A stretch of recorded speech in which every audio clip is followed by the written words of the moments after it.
Əzizlərim, bir qardaşımız var.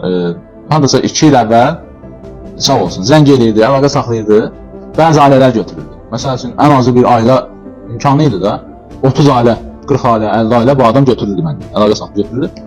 Və verirdim, hamısı da ailələr mənə atırdı ki, xalq qardaş, Allah razı olsun, gəldi, göstərirdilər. Nə də ərzaqları, ətləri, hər bir şey, pulları, kirayələrinə dəstək və s. Yəni, belə insanlarımız çox olubdur, ümumiyyətlə. Bu adam nəsə hər ay verirdi, qəşəng də Allah ona yetirirdi. Bu elədiysə Allah verirdi, bu elədiysə Allah verirdi. Sonra bir ara bu adam itdi. İndi mən də görürəm axı, məsəl üçün bu adam dəstək verirdi. Mən də fikirləşirəm ki, bu ay məsəl üçün də 500 ailə sevinməlidirsə, məsələn 30-u, 40-ı, 50-si bu qardaşa düşür. Məsəl üçün 100-ü, 200-ü mənimdir. Məsəl üçün 20-sini bir qardaşımız var, o əlaqə saxlayıb götürür və ilaxır, yəni çətinlikdə olanlar demək olar ki, qalmır da. Bir də gördüm ki, bir müddət bu yoxdur. Deyəmsə, bir ildə ortada yoxdur. Yoxdur, dedim yaqın, mən də heç vaxt bir xasiyyətim var. Biri o dəstəyi verirsə, götürürsə, heç bir zaman və yaxud və əlaqə saxlasın, mənə desin ki, qardaş, apar bunu, bir yardım ona verir, elə şey də olur.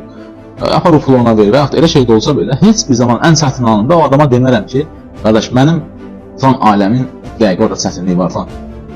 Özümdə olmasa da Allah dua eləməyə ararım, özüm kimi yox. Ya Allah mənə iş getirir, ya kimsə yenə başqa bir insan çıxır, zəng edir, əlaqə saxlayır. Yəni, Allah olan rızqını verir. Bir də gördüm, yoxdur. Bir müddət keçdi öz yazdı, qardaşım. Necəsən, mən izləyirəm, Allah köməyin olsun, Allah sən var eləsin. Həmişə bütün xalqımızın ehtiyac sahiblərinin, atasızlarının yanındasan. Həmişə gözəl örnəksən. Belə dedim, var o qardaş, Allah sizi qorusun. Qayət deyir ki, bilsən nə oldu? Deyirəm, qardaş, çoxdan yoxsan. Deyir, həmişə yardım edirdim, sonra özüm görürdüm də. Sonra bir ara yardım edəndə işim zəiflədi. Mən də dedim, mən bu qədər yardım edirəm və işləri niyə zəifləyir? Allah mənə niyə yetirmədi? Biraz Allah üsyan eləmiş fasıl çıxdım. Biraz keçdi, yardımı saxladım. İşimlə məşğul oldum və yardımı saxladım. Bir müddət sonra gördüm ki, ümumiyyətlə deyir, işlərim elə bir məhvə getdi ki, məhv oldu. Deyirəm, qardaş, və şimdi nə tərəfədir? Qardaş, şimdi bankrotdayım, inan deyil. Yəni, yol pulumu zorla tapıram ki, bir iş tapım. Amma adam iş sahibi də.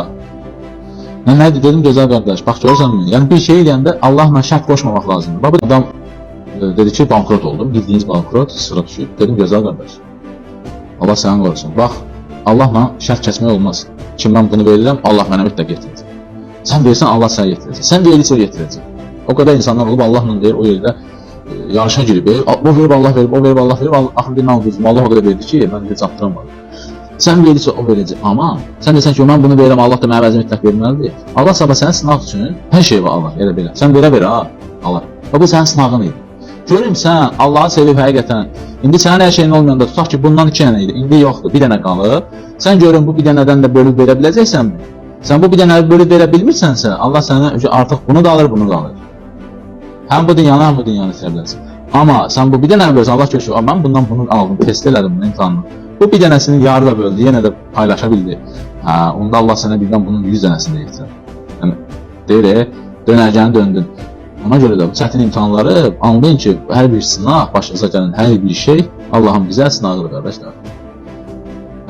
Ona görə heç zaman bugün birinə bir dəstək verəndə, o da elə düşünməyin ki, başınızdan milyon düşəcək.